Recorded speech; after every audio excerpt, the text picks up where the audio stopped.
দাজ্জালের নাম তো আপনারা শুনেছেন, ভয়ঙ্কর ডেঞ্জারাস একটা ক্যারেক্টার। পৃথিবীর শুরু থেকে শেষ পর্যন্ত এর চেয়ে বড় ফিতনা আসেনি, আসবেও না। দাজ্জালের ফিতনা, সে তার এক চোখ থাকবে, আরেক চোখ এরকম বন্ধ থাকবে, এখানে লেখা থাকবে কাফারা। কোনোভাবেই তাকে দমানো যাবে না, হত্যা করা যাবে না। আল্লাহ নবী ঈসা আলাইহিস সালাম তাকে হত্যা করবেন। তো যে ব্যক্তি সূরা কাহাফ তেলাওয়াত করবে, সূরা কাহাফের প্রথম 10 আয়াত বিশেষ করে মুখস্থ রাখবে, আল্লাহ তাআলা উসিমা মিন ফিতনাতিদ দাজ্জাল, দাজ্জালের ফিতনা থেকে তাকে বাঁচাবেন। তা আমরা দাজ্জালের ফিতনা থেকে বাঁচতে চাই কি চাই না? আমরা যেন সূরা কাহাফের প্রথম 10 আয়াত মুখস্থ করি, সূরা কাহাফ যেন জুমার দিন আমরা তেলাওয়াত করি। So now the question arises, what is the relationship of Suratul Kahf with Dajjal? দাজ্জালের সাথে সূরা কাহাফের রিলেশনটার কারণ কি? একটা মেকানিজম তো এখানে আছে। এত সূরা থাকতে রাসূল সাল্লাল্লাহু আলাইহি ওয়াসাল্লাম কেন বললেন যে সূরা কাহাফ পড়লে দাজ্জালের ফিতনা থেকে বাঁচবে? কারণ এর কারণ হচ্ছে দাজ্জাল আমাদেরকে যে সমস্ত জিনিস দিয়ে ফিতনায় ফেলবে, ওই ফিতনাগুলোর সলিউশন আল্লাহ তাআলা সূরা কাহাফের ভিতরে রেখে দিয়েছেন। দাজ্জাল 4টা জিনিস দিয়ে আমাদেরকে ফিতনায় ফেলবে। That's a trial of faith. এক নাম্বার, ঈমানের পরীক্ষা সে আমাদেরকে ফেলবে, আমাদের বিশ্বাস নিয়ে ছিনিমিনি খেলবে সে। এটার সলিউশন আছে সূরা কাহাফ, আমি বলবো আস্তে আস্তে। 2 নম্বরে দাজ্জাল আমাদেরকে ফিতনায় ফেলবে, দ্য ট্রায়াল অফ ওয়েলথ, সম্পদ দিয়ে সে আমাদেরকে ফিতনায় ফেলবে। 3 number, the trial of knowledge, জ্ঞান দিয়ে সে আমাদেরকে ফিতনায় ফেলবে। 4 number, the trial of power, ক্ষমতা দিয়ে সে আমাদেরকে ফিতনায় ফেলবে। দাজ্জাল 4টা জিনিস দিয়ে আমাদেরকে পরীক্ষায় ফেলবে। কয়টা? 1 হচ্ছে ঈমানি পরীক্ষা, 2 হচ্ছে সম্পদ দিয়ে পরীক্ষা, 3 হচ্ছে জ্ঞান দিয়ে পরীক্ষা, 4 হচ্ছে ক্ষমতা দিয়ে পরীক্ষা। সে ঈমানের পরীক্ষায় আমাদেরকে ফেলবে। সে এসে বলবে আমি তোমার রব, এবং এটা প্রমাণ করার জন্য যা যা দরকার আল্লাহ তাআলা তাকে সব দিবেন, সে সব করতে পারবে। সে বলবে আমি তোমার রব।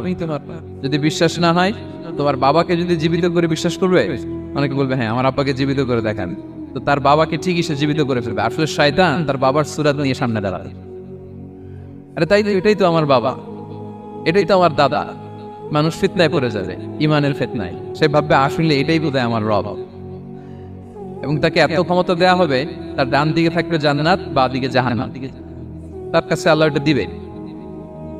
যে তার কথা শুনবে তাকে সে জান্নাতে ঢুকাবে, কিন্তু জান্নাতে ঢুকে সে জাহান্নামের শাস্তি ভোগ করবে। এটা তার বাইরের মানুষ বুঝবে না, অ্যাপারেন্টলি এটা জান্নাত। আর যে তাকে মানবে না, তাকে সে জাহান্নামে ফেলবে, কিন্তু জাহান্নামে ঢুকলেও সে জান্নাতের নাজ নেয়ামত ভোগ করবে। তাহলে এই যে ঈমানের ফিতনায় সে ফেলে দিবে আমাদেরকে। তো ঈমান কি করে বাঁচাবো, এটা সলিউশন আমি শোনাবো আপনাকে। 2 নম্বরে সে আমাদেরকে সম্পদ দিয়ে ফিতনায় ফেলবে। যার যা লাগবে সে তাই দিতে পারবে, যা লাগবে। সে যদি আকাশকে বলে আকাশে বৃষ্টি দাও, যাকে তারা মানবে ওই এলাকায় বৃষ্টি হবে, সুজলা সুফলা শস্য শ্যামলা হবে সে সমস্ত এলাকা, ফল মূলে ভর্তি হবে, বরকত আর বরকত।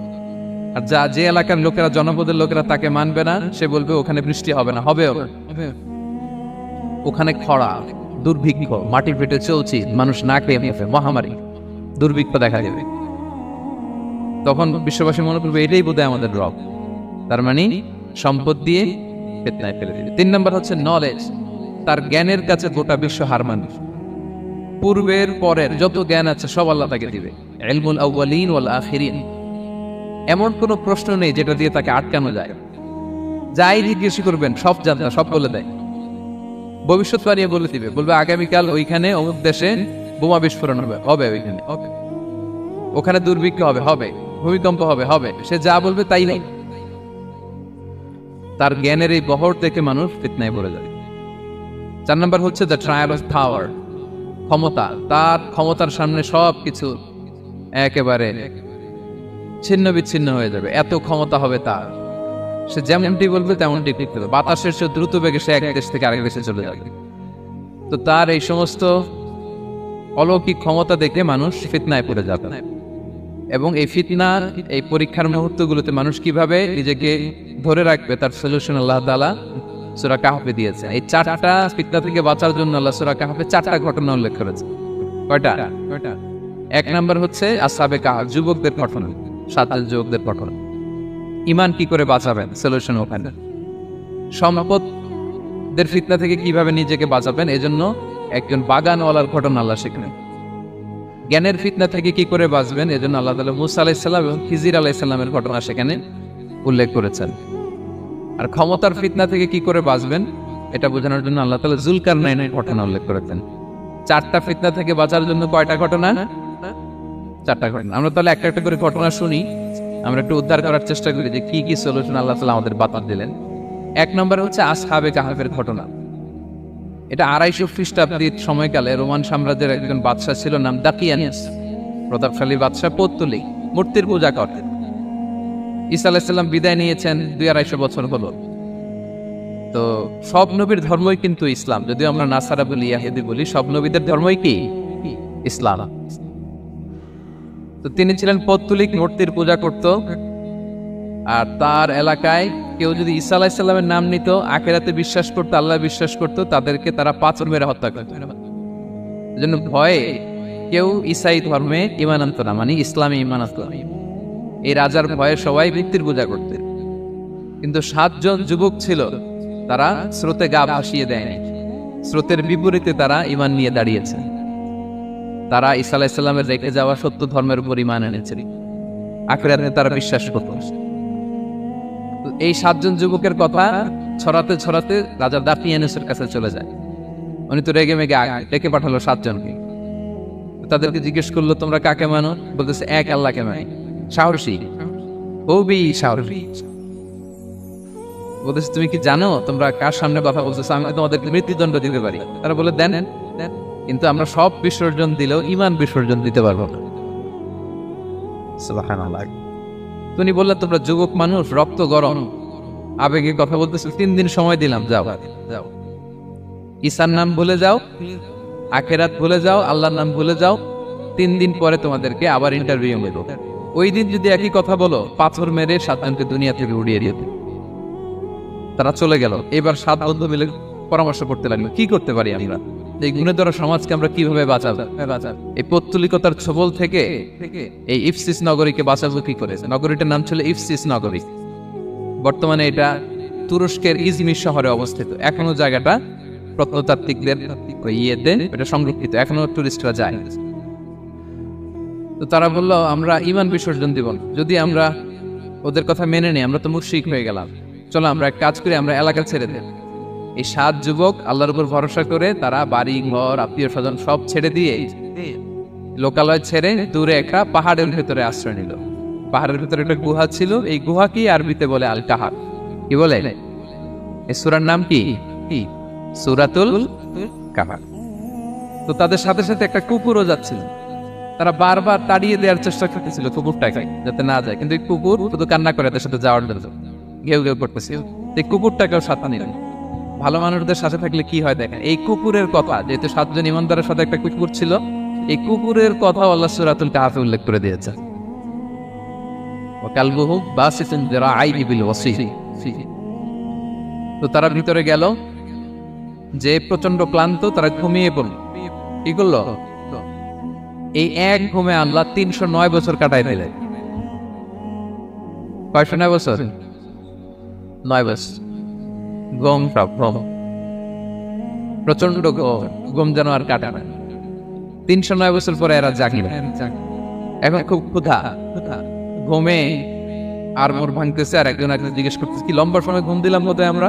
একজন বলতেছে, হ্যাঁ মানে সারাদিনই ঘুমাইছি আমরা। আরেকজন বলতেছে, না না সারাদিন না, দিনের কিছু অংশ হয়তো ঘুমাইছি। আসলে কয় বছর ঘুমাইছে? 309 বছর। তো এদিকে সভ্যতার তো চেঞ্জ। এখানে ওই দাকিয়ানুস মরে, এর ছেলে মরে, এর নাতি মরে, পুতি মরে, এখন 6ষ্ঠ নম্বর রাজা আসছে। প্রজন্মের পর প্রজন্ম তো শেষ। 309 বছরে কমপক্ষে 4-5টা জেনারেশন চেঞ্জ হবে। তো জেনারেশন চেঞ্জ হয়ে, এলাকা চেঞ্জ হয়ে, তারা যে স্বপ্ন দেখেছিল এই ইফসিস নগরীতে কালেমার পতাকা উঠবে, তাদের স্বপ্ন আল্লাহ বাস্তবায়ন করেছে। 309 বছরের ব্যবধানে এই এলাকার সবাই মুসলিম হয়ে গেছে।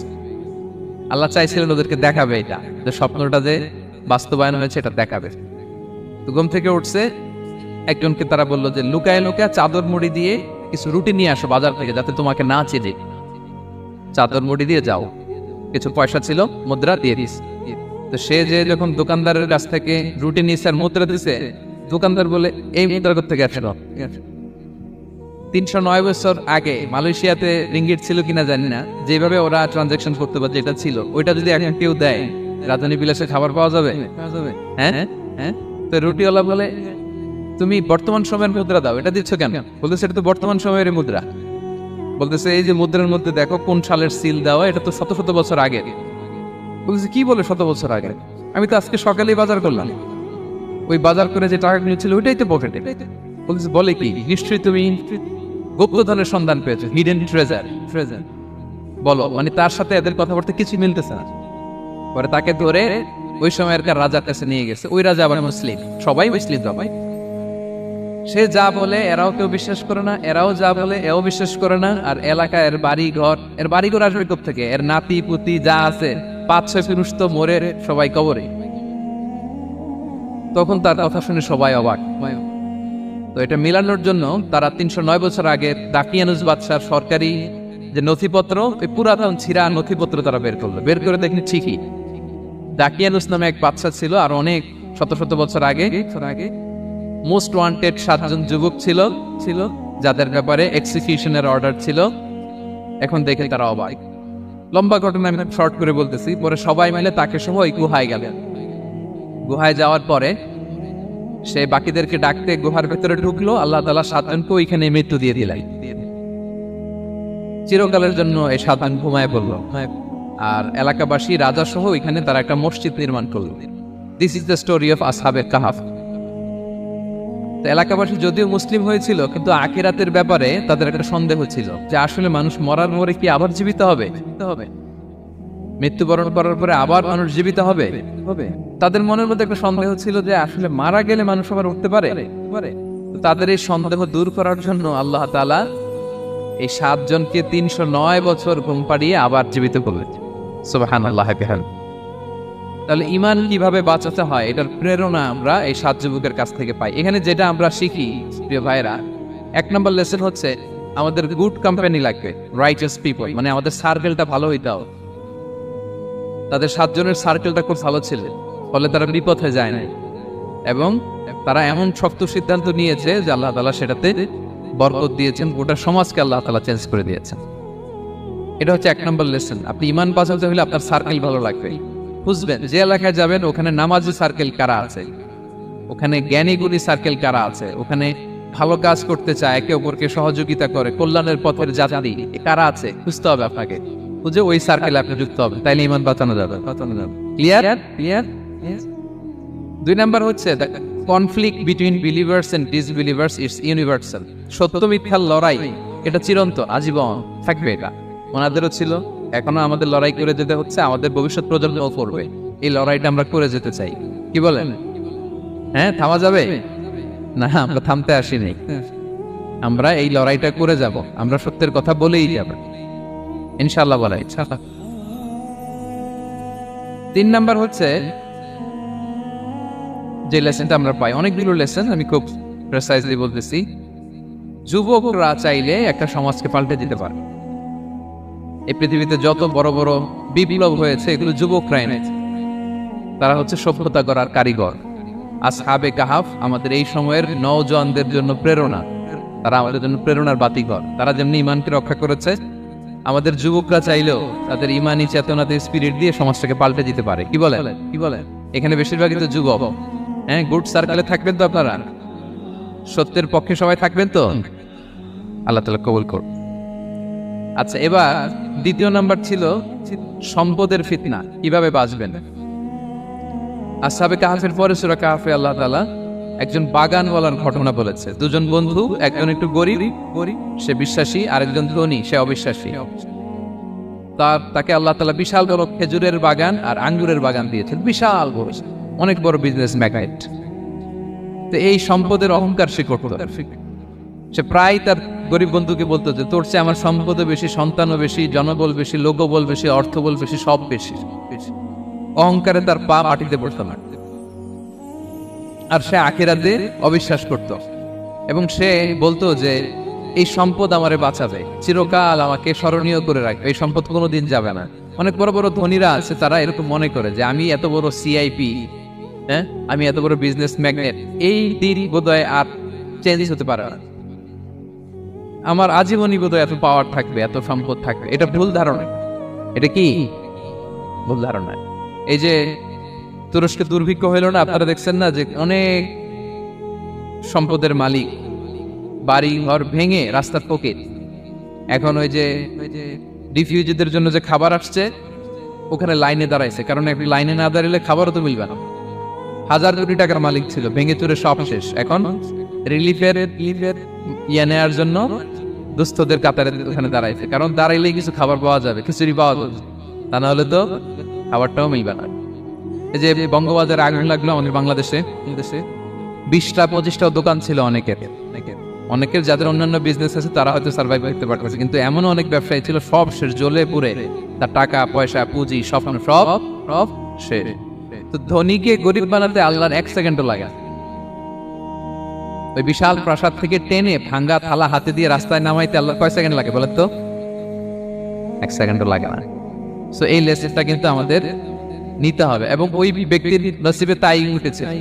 সে যখন অহংকার করতেছিল, আল্লাহ তাআলা আকাশ থেকে একটা আগুন পাঠালেন।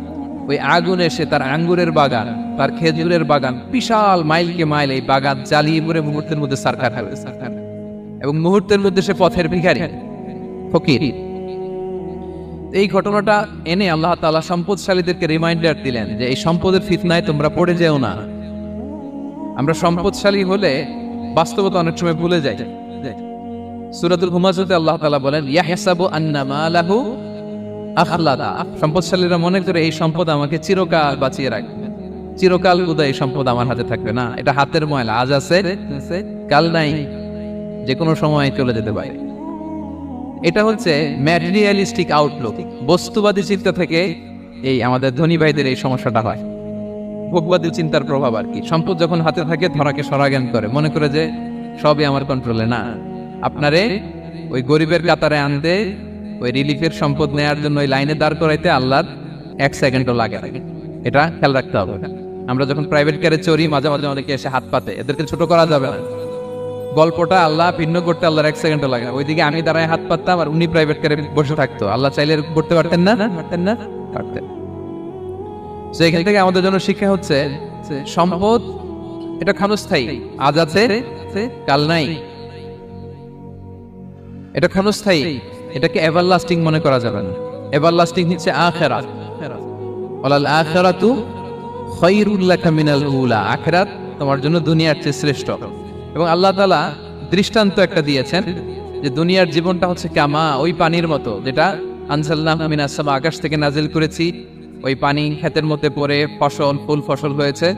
এরপরে যখন ফসল কাটা হয়, ওই ক্ষেত খামার এগুলো তৃণলতা হয়ে যায়, ভুসির মতো হয়ে যায়। তখন বাতাসের ঝাপটায় একবার এদিকে যায়, একবার ওদিকে যায়। অনেক লম্বা উপমা, আমি সংক্ষেপে বললাম।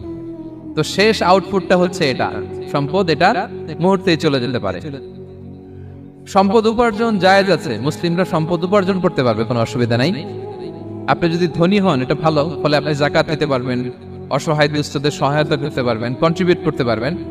আপনি সম্পদ হাতের মুঠোয় নেবেন, কন্ট্রোল করবেন, কিন্তু এই দিকে স্থান দিবেন, দ্যাটস ইট, তাহলেই হবে। আমরা সম্পদ কি করতে পারবো? উপার্জন করতে পারবো, কিন্তু হৃদয়ে স্থান দিতে পারবো না। হৃদয়ে স্থান থাকবে আখিরাতে। এই মাইন্ডসেট যদি আপনি গড়ে তোলেন, তাহলে সম্পদের ফিতনা আপনি কখনো পড়বেন না। এই পয়েন্টটা কি ক্লিয়ার? ক্লিয়ার। 3 নাম্বার ফিতনা ছিল কিসের ফিতনা দেখি কে বলতে পারেন? প্রথমটা হচ্ছে বিশ্বাস বা ঈমানের ফিতনা, 2 নাম্বার হচ্ছে সম্পদের ফিতনা, 3 নাম্বার জ্ঞানের ফিতনা। জ্ঞানেরও কিন্তু ইলমেরও একটা গরম আছে, যার ইলম আছে তার মধ্যে এই সমস্যাটা কাজ করে। সেটার জন্য আল্লাহ তাআলা মুসা আলাইহিস সালাম, খিজির আলাইহিস সালামের ঘটনা বলেন। আমি খুব সংক্ষেপে বলবো, সময় কম। মুসা আলাইহিস সালাম হচ্ছে বনি ইসরাইলের নবী, আর খিজির আলাইহিস সালাম কেউ বলেছেন নবী, কেউ বলেছেন আল্লাহর ওলি। আসলে আরবিতে ওনার নাম খদির, আমরা বাংলায় বলি খিজির। খদির মানে সবুজ। উনি যে কোনো জায়গায় বসলে ওখানে মরা গাছ, লতা পাতা এগুলো সবুজ হয়ে যেত। অনুর্বর এলাকার উপর দিয়ে হেঁটে গেলে ওটা উর্বর হয়ে যেত। তো মুসা আলাইহিস সালাম একবার ওয়াজ করতেছেন এইভাবে বনি ইসরাইলের সামনে, খুতবা দিচ্ছেন। হঠাৎ এক লোক দাঁড়ায় বলে, ইয়া নবী আল্লাহ, মান আ'লামু ফিল আরদ, বর্তমান পৃথিবীতে সবচেয়ে জ্ঞানী কে? মুসা আলাইহিস সালাম বলেন, ফাকালা আনা, আমি। কি বললেন? উনি আসলে ভুল কিছু বলেন নাই, কারণ প্রত্যেক জামানার নবীকেই আল্লাহ তাআলা সবচেয়ে বেশি জ্ঞান দিয়ে পাঠান, কারণ তার কাছে ওহীর জ্ঞান আসে। অদৃশ্যের খবর আসে, ইলমুল গায়ব আসে, কিন্তু এই উত্তরটা আল্লাহ তাআলার পছন্দ হয় না। আল্লাহ তাআলা চাচ্ছিলেন মুসা যদি বলতো আল্লাহ তাআলাই জানে কে জ্ঞানী বা আল্লাহই সবচেয়ে জ্ঞানী, এরকম হলে ভালো হইতো। কিন্তু মুসা আলাইহিস সালাম কি বলছে? আমি আমি একজন প্রশ্ন করলো সবচেয়ে বড় জ্ঞানী কে, উনি কি বললেন? আমি। এই যে আমি এটাতে ঝামেলা আছে। আমি বড়, আমি জানি, আমি সব, দিস ইজ প্রবলেমেটিক। আল্লাহ এটা পছন্দ করলেন না। আল্লাহ তাআলা মুসা আলাইহিস সালামকে বললেন, মুসা তুমি যে বলছো তুমি জ্ঞানী, না তুমি জ্ঞানী না, তোমার চেয়ে বড় জ্ঞানী আছে। ঈসা আলাইহিস সালাম বলে তাই নাকি, আমার চেয়ে বড় জ্ঞানী কে? তো আল্লাহ তাআলা বললেন, ইযহাব ইলা মাজমাইল বাহরাইন, দুই সাগর বা দুই নদীর মিলনস্থলে যাও, ওখানে আমার এক বান্দা আছে তোমার চেয়েও জ্ঞানী। মুসা আলাইহিস সালাম বললেন তাই নাকি? তো আল্লাহ আমি কিভাবে চিনি উনি কোথায় থাকে, কিভাবে বুঝবো? আল্লাহ বললেন একটা বড় মাছ নাও, এটাকে ফ্রাই করো, এটাকে ফ্রাই করে একটা ঝুড়ির ভেতরে নাও, যেখানে এই মাছটা সাগরে ঢুকে যাবে ওখানে আমার বান্দাকে পাবে। তো উনি ওনার সহযোগী ইউশা ইবনে নুনকে নিয়ে হাঁটতে লাগলেন। হাঁটতে হাঁটতে এক জায়গায় ক্লান্ত হয়ে পাথরের পাশে বিশ্রাম নিলেন। ওই পাথর থেকে আবার এক ধরনের পানি বের হয়, এই পানিটারে বলে আবে হায়াতের পানি, মা উল হায়াত, জীবন নদীর পানি। এই পানি কোনো মৃত প্রাণী বা বস্তুর গায়ে লাগলে ওটা জীবিত হয়ে যায়। তো ওনারা পাথরে হেলান দিয়ে বিশ্রাম নিচ্ছিলেন, ওই পানি ওই ফ্রাই করা মাছের গায়ে লাগার সাথে সাথে মাছ জীবিত হয়ে ঝুড়ি থেকে বের হয়ে সাগরে ডুবে গেছে। ওনারা আর খেয়াল করেন। এরপর আবার হাঁটতে লাগলেন। হাঁটতে হাঁটতে যখন ক্লান্ত তখন বলে, এই ইউশা আমাদের ওই মাছ ফ্রাই মাছটা দাও, এখন খাই। ঝুড়ি খুলে দেখে মাছ নাই। মাছ গেল কোথায়? তখন ইউশা বলল, হয়তো আমরা যে পাথরের ওখানে বিশ্রাম নিয়েছিলাম ওখানে আমরা বিশ্রাম, ওখানে হারাই গেছি, চলো চলো, আরে ওইদিকে তো যেতে হবে আমাদের। উনি গেলেন, যে দেখে মাছ যে জীবিত হয়ে বালুর দিকে নড়াচড়া করতে করতে সাগরে ঢুকে গেছে, ওখানে দাগ আছে। মুসা আলাইহিস সালাম ঢুকলেন সুরঙ্গ, ঢুকে দেখে চাদর গায়ে দিয়ে এক লোক শুয়ে আছে। সালাম দিলেন, আসসালামু আলাইকুম। ওই লোক চাদর আর সরায় না, ভিতর থেকে বলতেছে ওয়ালাইকুম আসসালাম। তো চাদরের ভিতর থেকে উনি বলে, মানান তুমি কে? মুসা আলাইহিস সালাম বললেন, আনা মুসা, আমি মুসা। উনি বলেন, মুসা বনি ইসরাইল, বনি ইসরাইলের মুসা? বললেন হ্যাঁ। কেন এসেছো? এবার চাদর খুললেন, বলতেছে আপনার কাছ থেকে কিছু শিখতে আসছি। আল্লাহ বলছে আপনি নাকি সবচেয়ে বড় জ্ঞানী। আমি ভুল করে বলে ফেলছিলাম আমি, আল্লাহ বলছেন যে আপনি নাকি জ্ঞানী। বলতেছে না, তুমি আমার জ্ঞান নিতে পারবা না, ওই ধৈর্য শক্তি তোমার নাই। মুসা আলাইহিস সালাম বললেন যে আপনি যে কোনো শর্তে আমাকে একটু রাখেন কয়েকদিন, আপনার সাথে আমি রাজি। বললেন না তুমি পারবা না। মুসা আলাইহিস সালাম জোর করতে লাগলেন। অবশেষে খিদির আলাইহিস সালাম রাজি হলেন। বললেন শর্ত হচ্ছে আমি যাই করি আর না করি আমাকে কোনো প্রশ্ন করা যাবে না। মুসা আলাইহিস সালাম বললেন ওকে। সফর শুরু হলো। সামনে নদী, এক লোক তাদের নৌকা দিয়ে নদী পার করাই দিল। নদী পারাপারের পর খিজির আলাইহিস সালাম লাঠি দিয়ে নৌকার তলাটা ছিদ্র করে দিলেন। মুসা আলাইহিস সালাম বললেন ইন্নালেন, এটা আপনি কি করলেন? ওরা আমাদেরকে নদী পার করে দিল, আর যে ভাড়াটা আসছিল এটাও নিল না, আমাদেরকে সম্মান দেখলো, আপনি নৌকা ছিদ্র করে দিলেন। খিজির আলাইহিস সালাম বলছে, এই যে আমি বলছিলাম না তুমি ধৈর্য ধারণ করতে পারবে না, যাও তোমার রাস্তায় তুমি আমার রাস্তায়। মুসা আলাইহিস সালাম আবার ক্ষমা চাচ্ছেন যে আপনি আমার ক্ষমা করেন, আমি তো ভুলে গেছি। আর প্রশ্ন করবেন। চলতে লাগলেন। হঠাৎ বাচ্চারা খেলতেছে, এক বাচ্চাকে ধরে হত্যা করলেন খিজির আলাইহিস সালাম। এবার তো মুসা আলাইহিস সালাম রেগে গেছে, আপনি করলেনটা কি? নিষ্পাপ ফুলের মতো শিশুকে হত্যা করলেন। খিজির আলাইহিস সালাম বলে, এই যে আমি জানতাম যে তুমি ধৈর্য ধারণ করতে পারবে না, তোমার রাস্তা এক, আমার রাস্তা এক, যাও। এবার মুসা আলাইহিস সালাম করজোর করতেছে যে this is the last chance, একটা ফাইনাল চান্স দেন, একটা সুযোগ দেন, আর আমি প্রশ্ন করবো, এটাই লাস্ট। বললেন ওকে ঠিক আছে। হাঁটতে হাঁটতে এক ইহুদি বসতির সামনে যে হাজির, দুজনেই খুব ক্ষুধার্ত, খাবার চাইলো, এরা আবার কৃপণ, খাবার দিল না। তো খিজির আলাইহিস সালাম বললেন ঠিক আছে, খাবার যদি দিচ্ছেন আমরা চলে যাই। যাওয়ার পথে দেখতেছে এই এলাকার একটা দেয়াল ভেঙে পড়ে যাবে। তিনি বললেন মুসা চলো এটা ঠিক করে দেই। দুইজন মিলে প্রচন্ড ক্ষুধায় এটা সেটা এনে দেয়ালটা তৈরি করতেছে। মুসা আলাইহিস সালাম তো এমনি রাগী, পেটে আবার ক্ষুধা, আবার বলছে কিছু বলাও যাবে না। তিনি এবার প্রশ্ন করেন, বলতেছে ওরা এত কিপটামি করলো আর আপনি এটা করে দিলেন, আপনি তো চাইলে এটা টাকা নিতে পারতেন, পারিশ্রমিক নিতে পারতেন চাইলে। এই কথা বলার পর খিজির আলাইহিস সালাম বললেন হাদা ফিরাকু বাইনি ওয়া বাইনি, এখানেই তোমার আর আমার সেপারেশন, আর সামনে আগানো যাবে না, তোমার কোনো ধৈর্যই নাই। তো এতটুকু তোমাকে আমি বলি যে আমি একটাও আল্লাহর আদেশ ছাড়া করি নাই, আল্লাহর আদেশে আমি করেছি। কি এক নম্বর হচ্ছে ওই যে আমাদের ভাড়া নিতে চাইলে না, আমাদেরকে পার করে দিল, নৌকাটা ছিদ্র করেছি কারণ এই এলাকায় একজন জালিম বাদশাহ আছে, সে নৌকা পেলেই গরিব মাঝিদের নৌকা সৃষ্টি করে নিয়ে যায়। তো এটাকে যখন তলায় ছিদ্র করে দিছি, এই রাজার লোকেরা এসে দেখবে যে এটা তলা ছিদ্র, তো পানি ঢুকতেছে, এটা নেবে না। ওরা পরে সামহাও এটা রিপেয়ার করে চালাইতে পারবে। মুসা আলাইহিস সালাম বলে সুবহানাল্লাহ, তাই তো, এটা তো আমি বুঝতে পারি নাই। আর ওই ছোট শিশুটাকে হত্যা করছি, ও অনেক বড় জালিম হবে এলাকার, তার ফিতনায় এলাকাবাসী তটস্থ থাকবে, সে তার মা বাবাকেও জাহান্নামে নেবে। এজন্য আল্লাহ তাআলা আদেশ দিয়েছেন আমাকে, আল্লাহর আদেশে আমি তাকে হত্যা করেছি। মুসা আলাইহিস সালাম বললেন, তাই তো, এটা তো অনেক ভালো কাজ করছেন, তাই না? বলতেছে তাহলে ওইটা বলেন, খাবারও দিল না, এত কৃপণ, এদের দেয়াল কেন ঠিক করতে গেলেন আপনি? তখন তিনি বললেন যে আসলে এটা একটা ইয়াতিমদের ঘর ছিল, দুইটা ইয়াতিম শিশু, তাদের বাবা মা খুব ভালো ছিল, আর এই দেয়ালের নিচে আসে গুপ্তধন, এই দেয়ালটা পড়ে যাবে, এই গুপ্তধন তারা ছোট মানুষ নিতে পারবে না, এলাকাবাসী তাদেরকে বঞ্চিত করে নিয়ে যাবে। আমি দেয়াল গড়ে দিলাম যাতে করে তারা যখন প্রাপ্তবয়স্ক হয় নিজেদের সম্পদ নিজেরা বুঝে নিতে পারে। সুবহানাল্লাহ বিহামদিহি। মুসা আলাইহিস সালাম বলে, তাই তো, এগুলো তো আমি বুঝতে পারি নাই। তো এই ছিল খুব সংক্ষিপ্ত পরিসরে মুসা আলাইহিস সালাম খিজির আলাইহিস সালামের ঘটনা। তো রাসূল সাল্লাল্লাহু আলাইহি ওয়াসাল্লাম বুখারীতে একটা চমৎকার কথা বলেছেন, তিনি বলেছিলেন ওয়াদিদনা আন্না মুসা সাবার হাত্তা ইয়াকাসসা আলাইনা মিন আমরিহি। রাসূল সাল্লাল্লাহু আলাইহি ওয়াসাল্লাম বলেছিলেন, ইস, আমার ভাই মুসা যদি আরেকটু ধৈর্য ধরতো তাহলে আরো কিছু অজানা তথ্য আমরা জানতে পারতাম। এখান থেকে, এই ঘটনা থেকে আমরা কি শিখলাম? প্রথম যেটা আমরা শিখলাম, জ্ঞান নিয়ে বড়াই করতে নেই, ঠিক কিনা? জানার জন্য শেষ নেই, জাননেওয়ালার উপরও জাননেওয়ালা আছে, জ্ঞানীর উপরও জ্ঞানী আছে।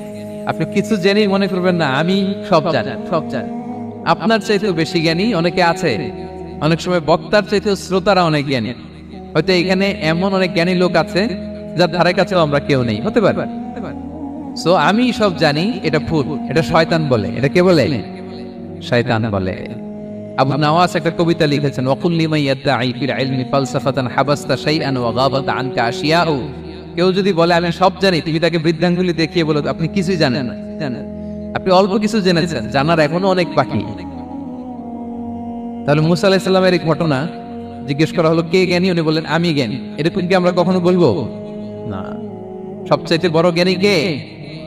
ওয়া ফাওকা কুল্লি যী ইলমিন আলিম। সবচাইতে বড় জ্ঞানী আল্লাহ তাআলা। সো জ্ঞান নিয়ে আমরা অহংকার করব না। 2 নম্বর যে শিক্ষাটা আমরা পাই, ওই যে নৌকা দিয়ে পারাপার হচ্ছিল, তখন একটা চড়ুই পাখি এসে সাগরের মধ্যে মুখ দিয়েছিল। তো খিজির আলাইহিস সালাম বললেন, মুসা, তুমি কি চড়ুই পাখিটা দেখতে পাচ্ছ? হ্যাঁ, দেখতে পাচ্ছি। চড়ুই পাখিটা যে সাগরে মুখ দিয়ে দেখতে পাচ্ছ? হ্যাঁ, দেখতে পাচ্ছি। তখন খিজির আলাইহিস সালাম বললেন, চড়ুই পাখিটা সাগরে মুখ দিয়ে পানি খাওয়ার পরে চড়ুই পাখির ঠোঁটে বা চঞ্চুতে যতটুকু পানি লেগে আছে, এই পানিটা হচ্ছে তোমার, আমার এবং মহাবিশ্বের আমাদের সকলের জ্ঞান। আর এই মহাসাগরের সকল পানি হচ্ছে আল্লাহ তাআলার জ্ঞান। আল্লাহ তাআলা বলেছেন, ওমা উতিতু মিনাল ইলমি ইল্লা কালিলা। আমি তোমাদেরকে একেবারে অল্প জ্ঞান দিয়েছি, একেবারে অল্প। এই রহস্যে ঘেরা এই মহাবিশ্বের অনেক কিছু আমাদের অজানা। প্রিয় ভাইরা, আমরা অনেক কিছু জানি না, আমাদের এই লিমিটেড নলেজে এগুলো ধরে না। তারপর আমরা জ্ঞানের বড়াই করি। আপনারা উপমাটা বুঝতে পারছেন? একটা নৌকা থেকে চড়ুই পাখি ঠোঁট দিয়ে পানি খাচ্ছে, পানি খাওয়ার পরে স্বভাবতই চড়ুই পাখির ঠোঁটে একটু পানি তো লাগবে। খিজির বললেন যে এই পানিটা হচ্ছে তোমার, আমার, পৃথিবীর সবার জ্ঞান। আর এই সাগরের বাকি পানিগুলো কার জ্ঞান? এবার বুঝতে পারছেন আল্লাহ তাআলার জ্ঞানের পরিধি। আমরা জ্ঞান নিয়ে যেন কখনো কি না করি, বড়াই না করি। জ্ঞান 2 ধরনের, একটা বাহ্যিক জ্ঞান, একটা অন্তর্নিহিত জ্ঞান। External knowledge, internal knowledge. আমরা যখন কোরআন হাদিস পড়ি আমাদের বাহ্যিক জ্ঞান অর্জন হয়। কোরআন হাদিস পড়লেই আপনি জ্ঞানী হয়ে যান। এটা কোরআন হাদিস পড়তে হয়, এটা ডাইজেস্ট করতে হয়, এটার উপর আমল করতে হয়। এই জ্ঞান অর্জন শেষে এরপরে আল্লাহর প্রিয় বান্দাদেরকে আল্লাহ অন্তরে ইলমের নূর দেন, ইলহাম দেন। That is the knowledge, that is the pure knowledge. আপনি হাফেজে কোরআন হয়ে ভাবেন আপনি সব জানেন, আপনি বুখারী মুখস্থ করে ভাবেন না সব জানেন। এই সব জ্ঞান অর্জন করার পরে ইলমের নূর হাসিল হয়, সেটা আল্লাহ সবার দেয় না। সো এই অন্তর্নিহিত জ্ঞান, দূরদৃষ্টি, farsightedness, that is the pure knowledge. এটার জন্য বছরের পর বছর, যুগের পর যুগ সাধনা করতে হয়। সেটার জন্য এই জ্ঞান অর্জনের জন্য 3টা জিনিস করতে হয় ইলমের নূর অর্জনের জন্য। কয়টা? 1 হচ্ছে বিনয়, 2 হচ্ছে সফর, 3 হচ্ছে সবর। আবার বলি, 1 হচ্ছে বিনয়, 2 হচ্ছে সফর, 3 হচ্ছে সবর। আল্লাহ তাআলা আল্লাহর নবীকে তাওরাত দেওয়ার পরেও আরো ট্রেনিং সেশন করাইছেন খিজির আলাইহিস সালামের কাছে। যাও, ওনার কাছে গেলে তুমি ছোট হবা, উন্নত হবা। জ্ঞান যদি আমি নিতে চাই আমাকে ছোট হইতে হবে। ধরেন একটা গ্লাস থেকে একটা খালি গ্লাসে পানি ঢালবো, তো যেটাতে নেওয়া হবে এটা উপরে থাকলে হবে? যেই গ্লাসটার মধ্যে পানি আছে এটা উপরে থাকবে, ওইটা ব্ল্যাঙ্ক গ্লাসের মধ্যে পড়বে। আপনি নলেজ এলেম নিতে চাইলে আপনাকে নিচে থাকতে হবে, উনি উপরে থাকবেন। আপনার শায়েখ আপনাকে দিবে, আপনার উস্তাজ আপনাকে দিবে, আপনার মুর্শিদ আপনাকে দিবে। বুঝতে পেরেছেন? তাহলে আমাদেরকে হাম্বলনেস লাগবে, শিখতে হইলে হাম্বল হইতে হয়, বিনয়ী হইতে হয়।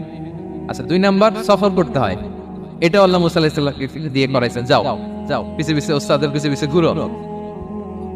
তো এজন্য সফর করতে হয়। এখন ঘরে বসে অনেক কিছু জানা গেল, উস্তাদের সান্নিধ্য লাগে, সফর করতে হয়। আমাদের ক্লাসিক আলেমরা হাদিস কালেকশনের জন্য শহরকে শহর সফর করতেন। এখন আমাদের আলেমরা দেওবন্দে যায়, মিশরে যায়, মদিনায় যায়, এখানকার মালয়েশিয়ান স্টুডেন্টরা দেশে বিদেশে যে নলেজ অর্জন করে। সফর আপনাকে লাগবেই। তাহলে বিনয়, সফর, 3 নম্বরে কি সবর, ধৈর্যশীল হইতে হবে। মুসা আলাইহিস সালাম বারবার প্রশ্ন করে ফেলতেছেন, বারবার অদাবঙ্গ করতেছেন, এরকম করলে হবে না। ধৈর্য লাগবে, ধৈর্যের বলে বলিয়ান হলে তখনই আপনার মধ্যে ইলম আসবে। তাহলে জ্ঞানের ফিতনায় পড়ার আর আমাদের কোনো সম্ভাবনা আছে? আমরা বিনয়ী হব, আমরা জ্ঞান আল্লাহর দিকে ফিরাই দেব, আমরা বলবো উনি সবচেয়ে ভালো জানেন। পারা যাবে তো ইনশাআল্লাহ? আচ্ছা, আমি একেবারে শেষ পর্যায়ে চলে আসছি, 2-1 মিনিটের মধ্যে শেষ করে দিয়েছি। 3 নাম্বার ছিল কিসের ফিতনা? 4 নাম্বার ক্ষমতার ফিতনা। এই ফিতনা থেকে বাঁচার জন্য সর্বশেষ আল্লাহ তাআলা যুলকারনাইনের ঘটনা বলেছেন। অনেক বড় বাদশা ছিলেন, পৃথিবীতে 4 জন বাদশা গোটা বিশ্ব শাসন করেছেন। 2 জন কাফির, 2 জন মুমিন।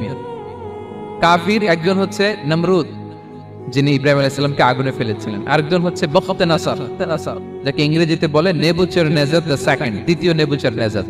তারা কোনো নির্দিষ্ট এরিয়ার বাউন্ডারির বাদশা না, গোটা বিশ্বের বাদশা ছিলেন এই 2 জন কাফির। আর 2 জন বাদশা ছিলেন গোটা বিশ্বকে শাসন করেছেন, তারা ছিলেন মুমিন। একজন হচ্ছে সুলাইমান আলাইহিস সালাম, আল্লাহর নবী। আরেকজন হচ্ছে যুলকারনাইন, গোটা বিশ্ব শাসন করেছেন, প্রাচ্য থেকে পাশ্চাত্য সব জায়গায় তিনি গিয়েছেন, ইসলামের বাণী প্রচার করেছেন, জালিমদেরকে শায়েস্তা করেছেন। তো এরকম দিক বিদিক তিনি জয় করতেছিলেন। অনেকে যুলকারনাইনকে আলেকজান্ডার দ্য গ্রেটের সাথে গুলিয়ে ফেলে না। ম্যাসিডোনিয়াতে যে আলেকজান্ডার দ্য গ্রেট ছিল, উনি আর যুলকারনাইন এক নন। যুলকারনাইন হচ্ছে আল্লাহ তাআলার প্রিয় একজন বান্দা, অনেক বড় সাহসী বীর পুরুষ ছিলেন, গোটা বিশ্বে ইসলাম প্রচার করেছেন। করতে করতে করতে করতে অনেক বড় ঘটনা, আমি সব শেষের ঘটনাটা বলি। উনি জর্জিয়া, বর্তমান যে জর্জিয়ার তিবলিসি এরিয়া, এখানে এসে একটা এলাকার সন্ধান পেলেন, যারা আমাকে এসে বলল যে এখানে একটা জঙ্গলি গ্রুপ আছে যাদের নাম ইয়াজুজ মাজুজ, তারা এসে আমাদের উপর হামলা করে। হে যুলকারনাইন, আমরা আপনাকে ট্যাক্স কালেক্ট করে দিচ্ছি, আপনি তাদের মাঝে আর আমাদের মাঝে একটা প্রাচীর তৈরি করে দেন। আপনারা ইয়াজুজ মাজুজের নাম শুনেছেন না? ইংরেজিতে বলে গগ ম্যাগগ। নূহ আলাইহিস সালামের 4 সন্তান ছিল, হাম, সাম, ইয়াফাস, কানাআন। এই ইয়াফাসের বংশধর হচ্ছে ইয়াজুজ মাজুজ, জঙ্গলি, হাজার হাজার শুধু বংশ বিস্তার করে। তারা এসে লোকালয়ে মানুষের উপর আক্রমণ করে, তাদের গবাদি পশু এগুলো ছিনিয়ে নেয়, ফলমূল খেয়ে ফেলে। তো যুলকারনাইন বাদশার কাছে যখন বিচার দেওয়া হলো, উনি বললেন ঠিক আছে, তোমাদের ট্যাক্স দেয়া লাগবে না, তোমরা শারীরিক পরিশ্রম করে আমাকে সাহায্য করো। তো উনি বর্তমানে হচ্ছে এক পাশে কৃষ্ণ সাগর, ব্ল্যাক সি, আরেকদিকে কাস্পিয়ান হ্রদ বা কাস্পিয়ান সাগর, এর মাঝখানে 1200 কিলোমিটার লম্বা মাউন্টেন রেঞ্জ, পাহাড়ি এরিয়া। আপনারা গুগলে দেখবেন। এইখানে 2 পাহাড়ের মাঝখানে ফাঁকা জায়গায় তিনি বড় বড় লোহার পাত প্রচিত করলেন, গেড়ে দিলেন। এরপরে তামা, সীসা গালিয়ে বিশাল একটা ওয়াল তৈরি করলেন। এটা যুলকারনাইন উনার বানানো ওয়াল বা ড্যাম, প্রাচীর। এখন আর ইয়াজুজ মাজুজ আসতে পারে না, ওরা আর আসতে পারে না। ওরা প্রতিদিন এটা ভাঙার চেষ্টা করে, কিন্তু ভাঙতে ভাঙতে আরেকটু ভাঙলেই ভেঙে যাবে। ওরা বলে আগামীকাল ভেঙে ফেলবে, ইনশাল্লাহ বলতে ভুলে যায়। এজন্য এরপরের দিন এসে দেখে আবার এটা আগের মতো হয়ে আছে। কিয়ামতের আগ দিয়ে ওদের মধ্যে এই ইনশাআল্লাহর প্রেরণা আসবে। তাদের একজন বলে উঠবে, আগামীকাল ইনশাআল্লাহ আমরা এটা ভেঙে খান খান করে দেব, ঠিকই ভেঙে ফেলবে। তখন তারা ভেঙে চুরে কোটি কোটি ইয়াজুজ মাজুজের দল এসে হামলে পড়বে। সামনে পড়বে তাবারিয়া সাগর। এক দল এসে তাবারিয়া সাগর এমন ভাবে খাবে, এই দল যাওয়ার পরে আরেক দল এসে এখানে যে সাগরে যে পানি ছিল এটা কল্পনাই করতে পারবে। তারা পৃথিবীতে ফিতনা ফাসাদ করবে। ঈসা আলাইহিস সালাম তখন আসবেন, দোয়া করবে আল্লাহ তাআলার কাছে মুমিনরা, একটা মহামারী দিবে আল্লাহ তাআলা ইয়াজুজ মাজুজের মধ্যে, ওরা মরে যাবে সব। এরপর বিশাল এক পাখি এসে তাদেরকে আল্লাহর মর্জি মাফিক এমন এক জায়গায় ফেলে আসবে, কেউ জানবে না। তো তারা যে পচে গলে মাটির সাথে মিশেছিল, এই গলিত লাশ থেকে মাটি ঠিক উর্বর হয়ে যাবে। এরপর আল্লাহ তাআলা পৃথিবীর কিন্তু বারাকা দিবেন, কিছু রোপণ করলে তাড়াতাড়ি ফুলে ফেপে বড় বড় ফল হচ্ছে। তো এটা কিয়ামতের আলামতের অন্য কোনো আলোচনায় হয়তো আমরা বলবো। তো জুলকারনাইন তিনি বিশাল এখানে প্রাচীর তৈরি করে দিয়েছিলেন, এবং প্রাচীর তৈরি করে দিয়ে তাদেরকে বলেছিলেন যে যতদিন আল্লাহ তাআলা চাইবেন এটা থাকবে, এবং যেদিন আল্লাহ তাআলার আদেশ আসবে এটা ভেঙে খান খান হয়ে যাবে। তার মানে দেখেন, এত পাওয়ারফুল, এত শক্তিশালী, এত ক্ষমতাধর হওয়ার পরেও তিনি তার ক্ষমতাকে কার দিকে ফিরিয়ে দিয়েছেন? যে আল্লাহ যতদিন চাইবে এই প্রাচীর টিকে থাকবে, যেদিন আল্লাহ তাআলার আদেশ আসবে এই প্রাচীর ভেঙে খান খান হয়ে যাবে। সো আমরা ক্ষমতার দেখা পেলে, চেয়ার একটা পেলে আমরা যেন জালিম হয়ে না উঠি, এটা হচ্ছে এখান থেকে শিক্ষা। আমরা যেন জুলুম না করি। উনি সম্পদের মালিক ছিলেন, ক্ষমতার মালিক ছিলেন, কিন্তু উনি যে আল্লাহর বান্দা এটা ভুলে যান নাই। আমরা যখন ক্ষমতাশীল হই, আমরা যখন প্রধানমন্ত্রী হই, আমরা যখন প্রেসিডেন্ট হই, আমরা যখন পাওয়ারফুল হই, আমাদের সবচেয়ে বড় পরিচয় যে আমরা আব্দুল্লাহ, আল্লাহর গোলাম, এটা আমরা ভুলে যাই। আমাদের আসল পরিচয় কি? আমরা আল্লাহর গোলাম। রাসূল সাল্লাল্লাহু আলাইহি ওয়াসাল্লাম একবার এক বৈঠকে 8 জন সাহাবীকে 8টা কমপ্লিমেন্ট দিয়েছেন, 8টা অ্যাপ্রিসিয়েশন দিয়েছেন। তিনি বলেছেন, আরহামু উম্মতি বি উম্মতি আবু বকর। দেখেন, 8 জন সাহাবীর 8টা গুণের বর্ণনা দিচ্ছেন। তিনি বললেন, আমার উম্মতের মধ্যে সবচাইতে রহম দিলের সাহাবী হচ্ছে কে? সবাই বলুন তো কে? আবু বকর রাদিয়াল্লাহু তাআলা। এত রহম দিলের ছিলেন, উনি যখন আল্লাহ রাসূল সাল্লাল্লাহু আলাইহি ওয়াসাল্লামের ইন্তেকালের পরে মসজিদে নববীতে যখন নামাজে দাঁড়াতেন, কান্নার চোটে উনি কেরাতই পড়তে পারতেন না। কমপ্লেন করতো সাহাবারা যে আমরা তো কেরাত বুঝি না, একটু স্পষ্ট করে পড়েন, কান্না একটু থামান। কেন কাঁদতেন? কারণ উনি যখন নামাজে দাঁড়াতেন ওনার ফিলিংসটা হতো এরকম যে কাইফা আকুমু মাকামা রাসূলিল্লাহ, আমি রাসূলের জায়গায় কিভাবে দাঁড়াই? এখানে তো আমার রাসূল দাঁড়িয়ে ইমামতি করেছেন, আমি নবীর জায়গায় দাঁড়িয়ে কিভাবে নামাজটা পড়াই? এই অনুভব থেকে উনি যে কাঁদতে শুরু করতেন, এই কান্নার ধাক্কায় উনি আর তেলাওয়াতই আগাতে পারতেন না। আরহামু উম্মতি বি উম্মতি আবু বকর। আমার উম্মতের মধ্যে সবচেয়ে রহম দিলের হচ্ছেন আবু বকর। ও আসাদ্দুহুম ফি আমরিল্লাহি উমর। দেখেন, প্রশংসা করতেছেন। আর আমার উম্মতের মধ্যে আল্লাহর দ্বীন বাস্তবায়নে সবচাইতে কঠোর হচ্ছে ওমর। মুনাফিকরা ওনাকে জমের মতো ভয় পেত, ইভেন শয়তান ভয় পেত।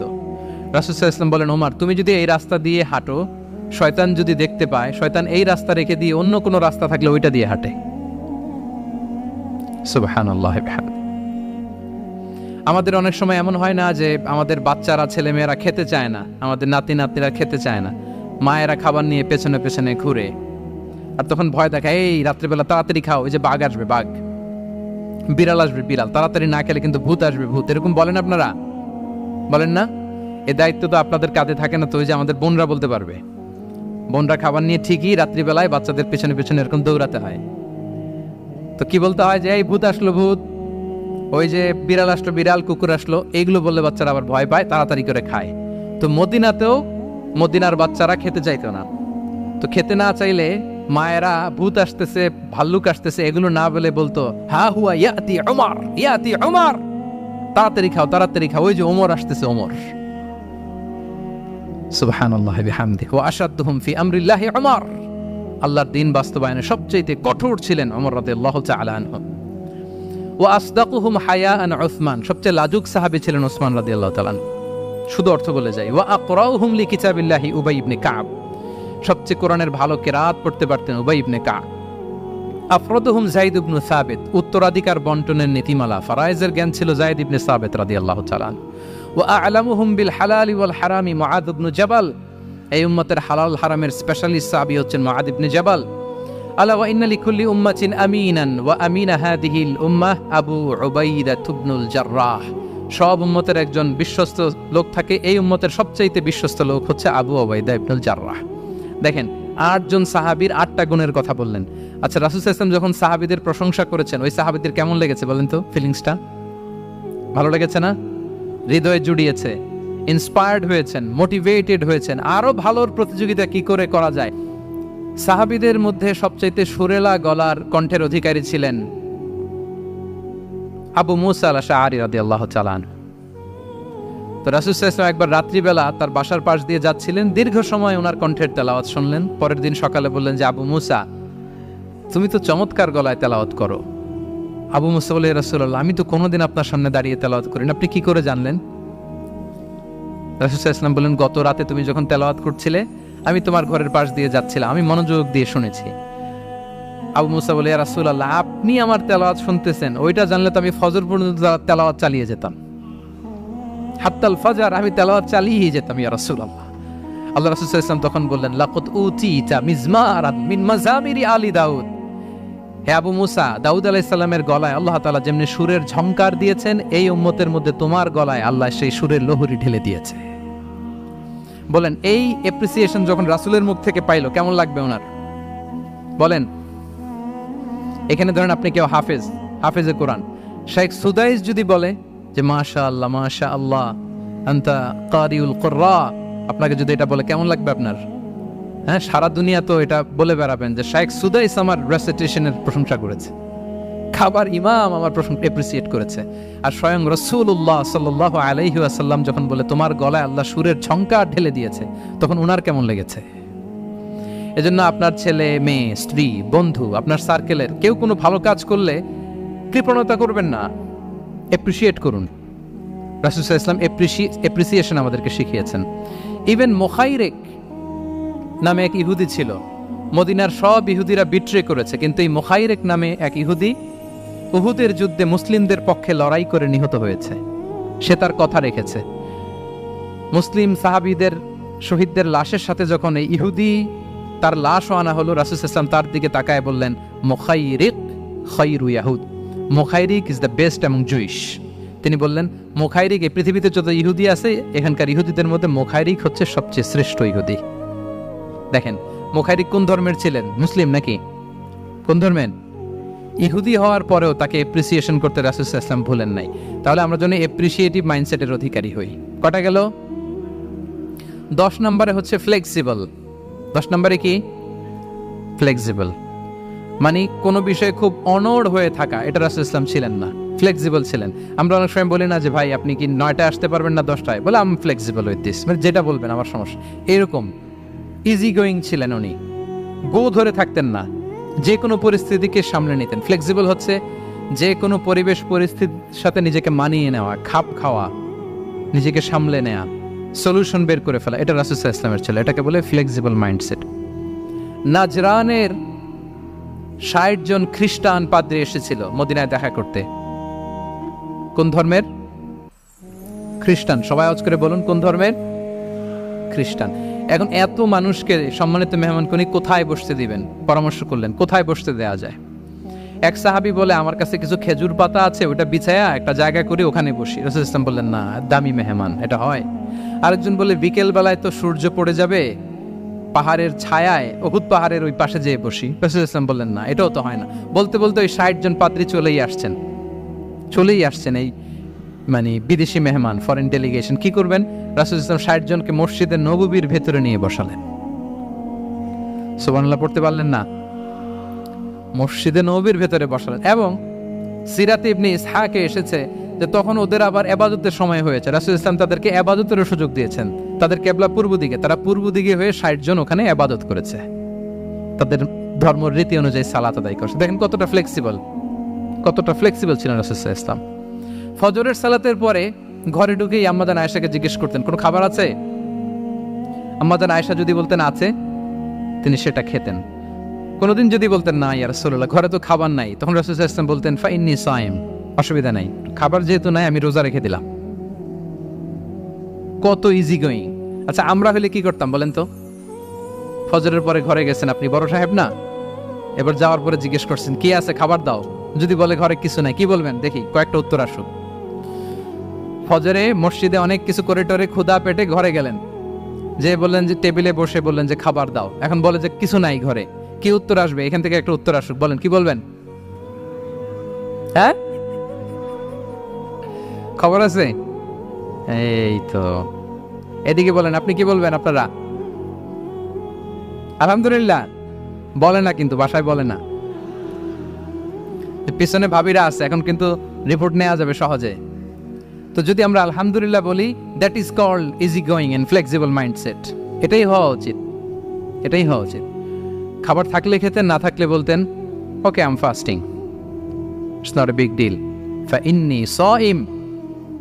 যেহেতু নাই কেয়ার করবো, আমি রোজা রেখে দিলাম, এরকম ইজি গোয়িং ছিলেন। দেখেন, his life was so simple but so special.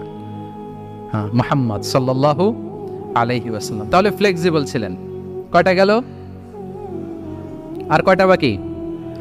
আচ্ছা, 5 মিনিটে শেষ করে দেই। 11 নম্বর হচ্ছে অপটিমিস্টিক মাইন্ডসেটের অধিকারী ছিলেন। অপটিমিস্টিক, প্যাসিমিস্টিক ছিলেন না, মানে ইতিবাচক চিন্তা করতেন সবসময়। সবসময় কি চিন্তা করতেন? আপনি আজকের এই হলরুমের কিছু ভুল ধরতে পারবেন না? যদি বলে যে কয়েকটা ভুল ধরেন, বলবেন যে এই সমস্যা, সাউন্ডের সমস্যা, ওইদিকে এটা নাই, ওইদিকে এটা নাই, এটা হচ্ছে ভুল। আপনি প্যাসিমিস্টিকটা ধরলেন। এবার যদি বলা হয় আজকের এই প্রোগ্রামের কয়েকটা পজিটিভ দিক বলেন, তখন আপনি কিন্তু কয়েকটা পয়েন্ট বের করতে পারবেন যে এটা ছিল একটা ইতিবাচক দিক, এই প্রোগ্রামের এটা ছিল একটা পজিটিভ দিক। তো রাসূল সাল্লাল্লাহু আলাইহি ওয়াসাল্লাম ওই পজিটিভ দিকগুলোতে ফোকাস করতেন। হ্যাঁ, come back positive, not go back negative. রাসূল সাল্লাল্লাহু আলাইহি ওয়াসাল্লামের কাছে এসে যদি কেউ বলতে, ইয়া রাসূলুল্লাহ আমি খুব অসুস্থ, আমি খুবই অসুস্থ, রাসূল সাল্লাল্লাহু আলাইহি ওয়াসাল্লাম কি বলতেন জানেন?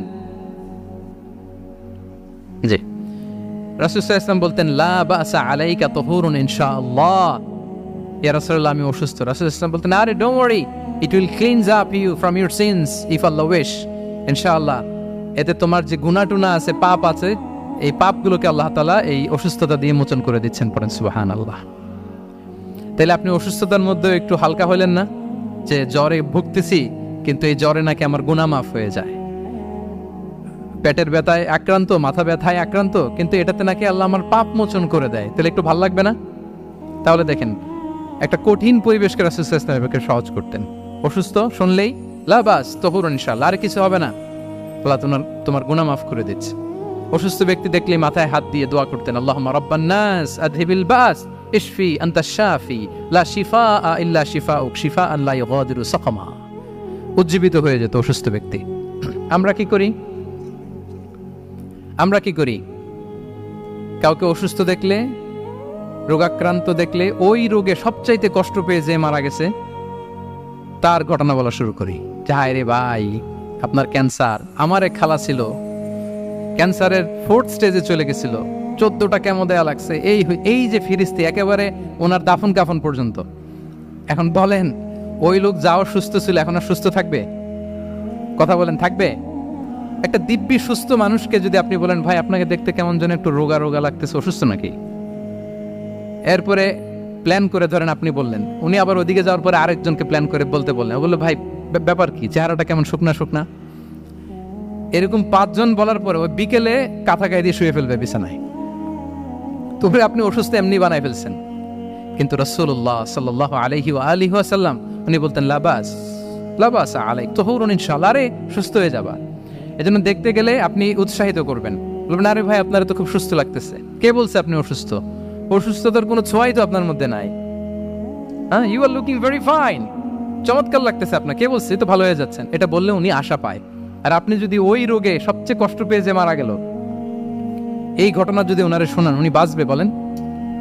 তাহলে আমরা মানুষকে উৎসাহিত করব, অপটিমিস্টিক হব, প্যাসিমিস্টিক হব না। এবার বলুন, হুনাইনের যুদ্ধে, কুইজ, হুনাইনের যুদ্ধ কত হিজরিতে হয়েছিল? কত? 7ম, 8ম? হ্যাঁ, মাত্র 2-4 জন বলতেছে। আমাদের ওই যে হাসানা ফাউন্ডেশনের একটা সিরা অলিম্পিয়াড চলতেছে, এটাতে অংশগ্রহণ করতে হবে আপনাদের। আমরা প্রতিদিন একটা করে কুইজ জানান দিচ্ছি মানুষদেরকে, একেবারে সব মুখস্থ হয়ে যাবে ইনশাআল্লাহ। তাহলে 8ম হিজরিতে হাওয়াজিন বনু সাকিব গোত্রের বিশাল ব্যাটালিয়ন নিয়ে ওরা আসছে, এবং ওরা আসছে যে আমরা শুধু একা যাব না, আমাদের স্ত্রী বাচ্চা কাচ্চা, আমাদের যার ঘরে যত সম্পদ আছে সব নিয়ে মরুভূমিতে যাব। এটা নিয়ে যাব কেন? সবার মধ্যে যেন ইন্সপিরেশন আসে যে যদি আমরা হারি, আমরা সব শেষ, আমাদের সম্পদও নিয়ে যাবে। আর এগুলো রক্ষার জন্য হলেও মুহাম্মদের বিরুদ্ধে আমাদেরকে জয়লাভ করতে হবে। কি টেকনিক দেখেন! সব যখন নিয়ে দাঁড়াইছে বিশাল বাহিনী, এক সাহাবী এসে বলল, ইয়া রাসূলুল্লাহ, কালকে তো আমাদের খবর আছে, এই বাহিনীকে আমরা কি করে পরাস্ত করব? ইয়া রাসূলুল্লাহ, এসে দেখুন, পাহাড় থেকে দেখুন কত বিশাল বাহিনী। রাসূল সাল্লাল্লাহু আলাইহি ওয়াসাল্লাম দেখা মাত্রই বললেন, তিলকা গনিমাতুল মুসলিমিনা গাদান ইনশাআল্লাহ। আরবি যারা বুঝেন, যে it will be the war booty for the Muslim community tomorrow ইনশাআল্লাহ। আরে এগুলো তো আমরা সব গনিমত আকারে ব্যাগে কইরা মদিনায় নিয়ে যাব। এই যুদ্ধে জয়লাভ করে যা আছে এগুলো উটে করে ওয়ার বুটি হিসেবে মদিনায় নিয়ে যাব। বলার সাথে সাথে সাহাবীদের সব ভয় দূর হয়ে গেল, আবার প্রাণ ফিরে পেলেন, সজীব হয়ে উঠলেন, উজ্জীবিত হলেন। তাহলে আমরা অপটিমিস্টিক হব, আমরা ইতিবাচক চিন্তা করব। এবং ইসলাম আল্লাহ তাআলার ব্যাপারেও আমাদেরকে ইতিবাচক ধারণা রাখতে উৎসাহিত করে। হাদিসে কুদসিতে আল্লাহ বলেন, আনা ইনদা যান্নি আবিদি বি, আমার বান্দার নিকট আমি তেমন, আমার বান্দা আমার ব্যাপারে ঠিক যেমন ধারণা করে। আপনি যদি ধারণা করেন আল্লাহ দয়ালু, ঠিক আল্লাহ তাআলাকে দয়ালু পাবেন। এখন বলেন আল্লাহর ব্যাপারে কার ধারণা কেমন? আল্লাহ তাআলা খুব প্রতিশোধ পরায়ণ না? প্রচন্ড রাগী, আমাদের সবাইকে জাহান্নামে দেওয়ার জন্য বসে আছেন না? তাহলে কি ধারণা বলেন তো? তিনি দয়াময়, তিনি মেহেরবান, তিনি আমাদেরকে অবশ্যই ক্ষমা করবেন, ঠিক কিনা বলেন? এই বিশ্বাস আল্লাহর প্রতি আমাদের সবার আছে তো? এই বিশ্বাস যদি থাকে, ঠিকই আল্লাহ তাআলাকে রহমান রাহিম হিসেবেই আপনি পাবেন। তাহলে আওয়াজ করে বলুন তো, এই নবরাত্রি হলকে উচ্ছ্বসিত করে আওয়াজ করে বলেন, আমরা সবাই অপটিমিস্টিক হব না পেসিমিস্টিক? অপটিমিস্টিক, ইতিবাচক হব। রাসূল সাল্লাল্লাহু আলাইহি ওয়াসাল্লাম অপটিমিস্টিক মাইন্ডসেটের অধিকারী ছিলেন। কয়টা গেল? লাস্ট হচ্ছে রেজিলিয়েন্ট। শেষ। I am going to conclude my speech today. Resilient হচ্ছে যাকে থামানো যায় না, আনস্টপেবল। সংকট কাটিয়ে ঘুরে দাঁড়ানোর সামর্থ্য যার থাকে তাকে বলে রেজিলিয়েন্ট। লেগে থাকার মানসিকতা, টিকে থাকার যোগ্যতা, সহজে হার না মানার যে অ্যাটিটিউড, এটাকে বলে রেজিলিয়েন্ট মাইন্ডসেট। রাসূল সাল্লাল্লাহু আলাইহি ওয়াসাল্লামকে আল্লাহ তাআলা এই মাইন্ডসেট দিয়েছিলেন। ওনাকে হারাইতে পারছে কেউ? জীবনের সাথে এটা সেট করে নেন যে আমি কখনো হারি না, আমি হয় জিতি নয় শিখি। আমি কখনো হয় জিতি নয় শিখি। এই মাইন্ডসেট যদি গ্রো করেন, আপনার হারাইতে পারবে কেউ? পারবে না। রাসূল সাল্লাল্লাহু আলাইহি ওয়াসাল্লাম, হি ওয়াজ আনস্টপেবল, হ্যাভিং আনবিলিভেবল সবর। ধৈর্যের পাহাড় নিয়ে, আনস্টপেবল অ্যাটিটিউড নিয়ে তিনি শুধু সামনে গিয়েছেন, পেছনে যান নাই কখনো। সীমাহীন কষ্ট আর সংগ্রামের মধ্য দিয়ে গিয়েছেন, থামাতে পারে নাই ওনাকে কেউ পারে নাই।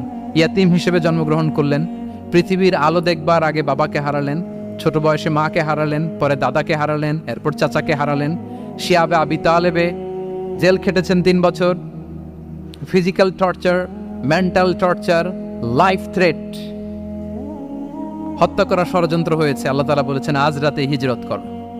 ব্ল্যাক ম্যাজিক করা হয়েছে। লাবিদ ইবনুল আ'সাম, এক ইহুদিদের মিত্র, ওনাকে ব্ল্যাক ম্যাজিক করেছে। মারার জন্য খাদ্যে বিষ মিশিয়ে দেয়া হয়েছিল। বাজুর মাংস, খাসির বাজুর মাংস পছন্দ করতেন। খাইবারের এক ইহুদি নারী এই ছাগলের এই মাংসের মধ্যে বিষ দিয়েছিলেন। ইহুদিদের পক্ষ থেকে betray, treachery, conspiracy and what not, কি বাকি ছিল বলেন? ষড়যন্ত্রের এমন কোন ধরন ছিল না যেটা তারা বাকি রেখেছে। কিন্তু রাসূল সাল্লাল্লাহু আলাইহি ওয়াসাল্লাম কি থামানো গিয়েছিল? বলেন, থামানো গিয়েছিল? গোটা বিশ্বব্যাপী উনি ছড়িয়ে দিয়েছিলেন লা ইলাহা মুহাম্মাদুর। So nothing can stop him. করার আমাদের যে লক্ষ্য, ওই লক্ষ্য পানে আমরা পৌঁছবই, আমাদেরকে কোনো কিছু থামাতে পারবে না ইনশাআল্লাহ। বলেন, আমরা আমাদের লক্ষ্য পানে মানজালে মাকসাদে দৌড়ে দৌড়ে যাব। আমাদেরকে থামিয়ে দেয়া হলে আমরা হাঁটতে থাকবো, সেখানে আমাদেরকে আঘাত করা হলে আমরা হামাগুড়ি দিয়ে সামনের দিকে যেতে থাকবো, সেখানেও থামিয়ে দেওয়ার চেষ্টা করা হলে আমরা আমাদের মানজিলে মাকসাদের দিকে অপলক নেত্রে যেতে থাকবো। আমাদেরকে কেউ থামাতে পারবে? রেজিলিয়েন্ট।